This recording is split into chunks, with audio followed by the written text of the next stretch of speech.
Have you ever been so lost that every direction you took looked exactly the same? As if you've been going in circles? Wouldn't it be better to have a map guide you to your destination? This is why Google Maps exists. How about in the 19th century, when wooden ships dominated the seas? Couldn't they get lost just as easily? They didn't have Google Maps, they didn't even have Google, period. So how did people find their way across the ocean? Well, experienced men at sea would use the stars, and the rich would use fancy instruments like sextants and chronometers. Back then, it really doesn't get any better than this. Or does it? In the 19th century, the ocean and its great mysteries really propelled research on the relatively young science known as oceanography. This intensive research led to the first maps of the ocean's currents and winds. The man who constructed these charts was at the time a naval officer known as Matthew Fontaine Maury.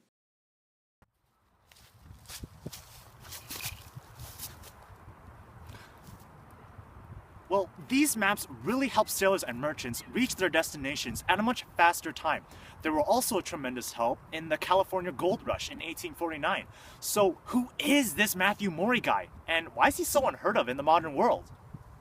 Maury was born in 1806 alongside 4 brothers and 4 sisters in Fredericksburg, Virginia.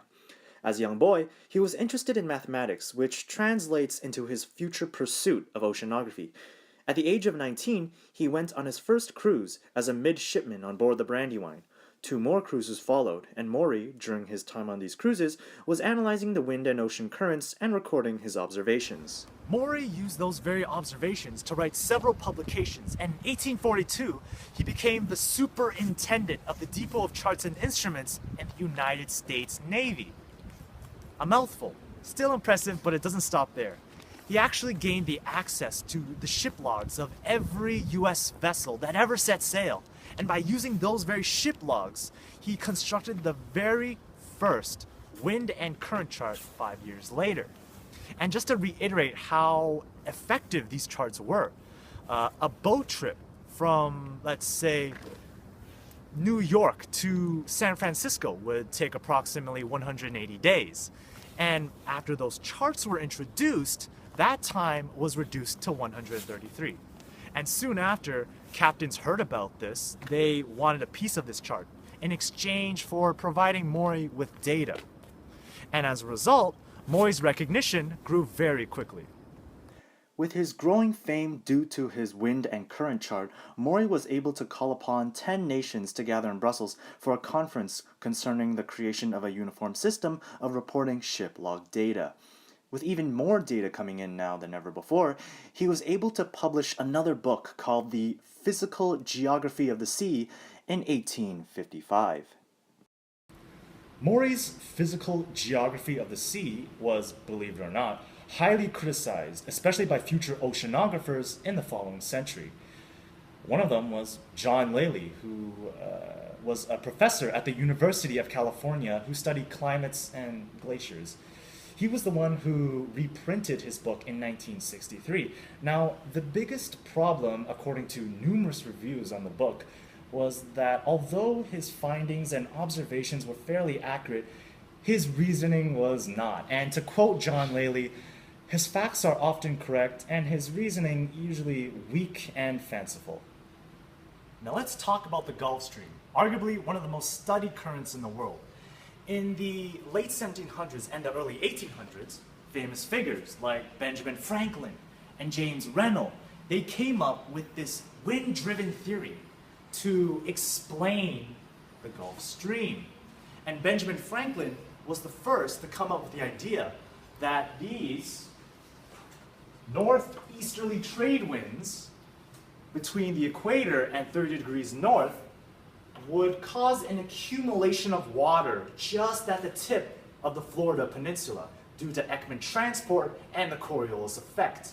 And what they didn't know at the time was that there were also these westerly winds in between 30 degrees and 60 degrees north that also contributed to this growing mass of water.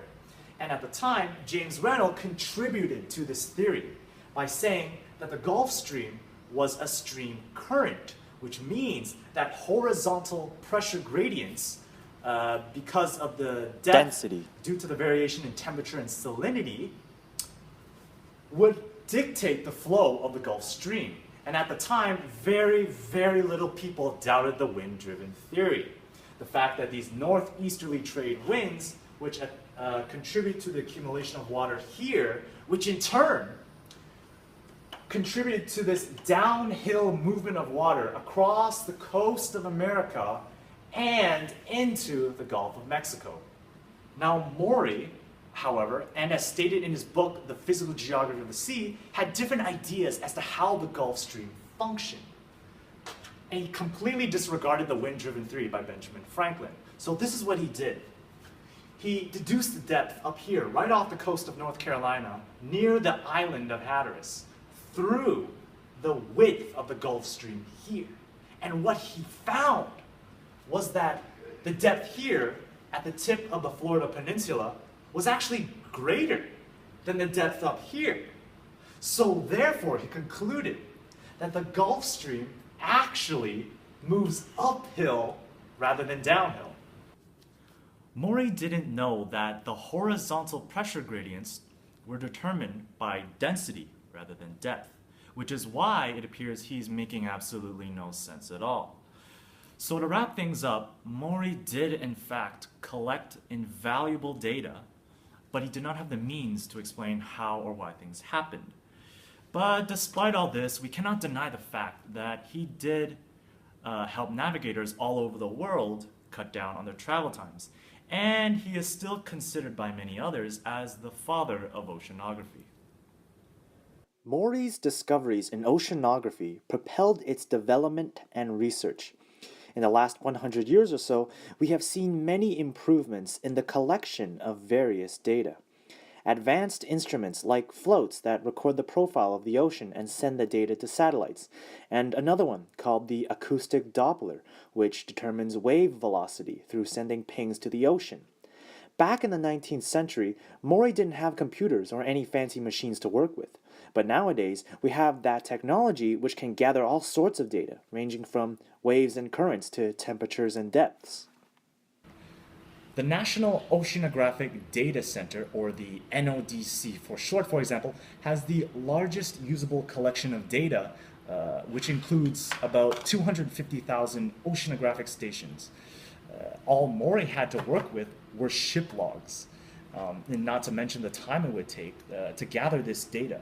And also the NODC's communication system allowed them to receive oceanographic data from countries all over the world, as opposed to Maury, who had to call only about 10 nations to discuss the possibility of exchanging oceanographic data.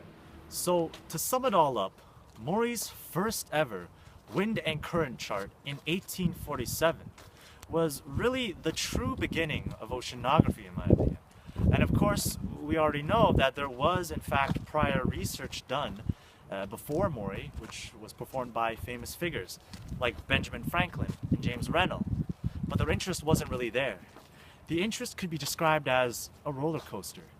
It was at a peak at one point, and at another point, it was at an all-time low. Although Maury's explanations and theories for how things worked, how things functioned, they were a bit lacking, but we cannot simply turn a blind eye to what he has done approximately 150 years ago. From my perspective, Maury really showed the world that the study of oceans can be really helpful, especially when it comes to improving the greatest method of transportation, which was by ship back then. In his lifetime, Maury was awarded an honorary degree with $5,000 and even a fancy silver tea set, which was given by grateful merchants and underwriters, and rightfully so. In his legacy, Matthew Fontaine Maury, a man also known as the father of oceanography and the pathfinder of the seas, continues to live on in the short history of oceanography. So, wouldn't it be better to have a map guide you to your destination as quickly as possible? I certainly think so.